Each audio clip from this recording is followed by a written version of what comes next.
Hey everyone, my name is Matt, welcome to Roads of Oz, and on this episode we're looking at the installation of a tacho on my CB125.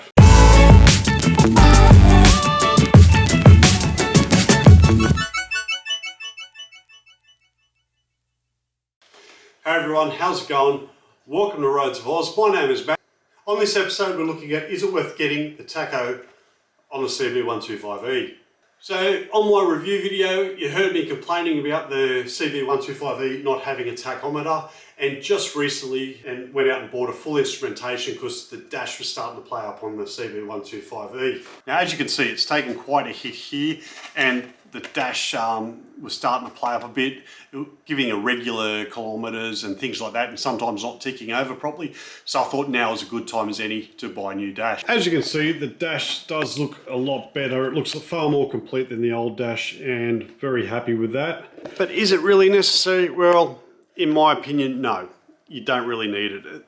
So it was quite easy to install. There's one thing I can't recommend strong enough. On some videos I've seen people install them using what's the equivalent of building wire. So it's about 1.5mm cable building wire, and the problem with that is it's building wire isn't designed for vibration. It's meant to be fixed wiring, where multi-stranded wire you find in things like extension leads or this cable here. We'll see if you can see it. No, it's not going to do it. All right, cool, let's focus back on me. All right, so hard to see with this cable, but it's more than 7 strands of copper.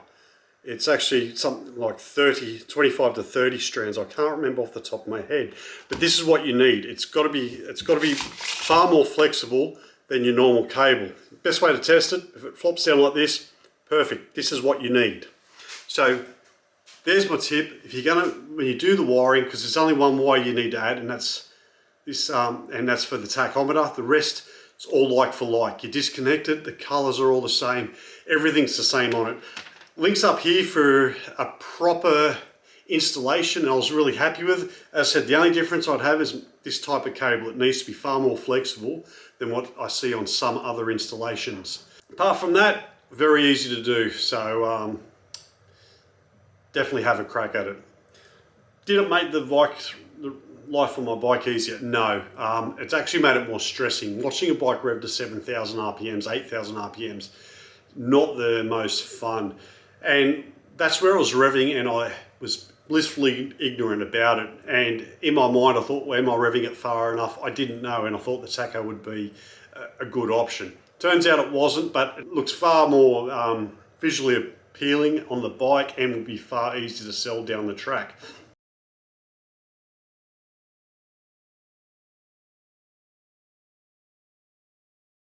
What is surprising is how high the idle is. I'll have to check the owner's manual to see if it's meant to be revving that high. My guess it is, being such a small capacity engine. I don't know if it's just me with this dash, but I find the gear selection indicator isn't as bright as what's on the standard dash. A good addition to the bike, but definitely not a necessary one. Anyway, that's pretty much it from me. Thanks very much for watching. If you found this video interesting, please like, share it if you haven't done so already. Hit that subscribe button. Thanks for watching, and I'll see you on the next vid.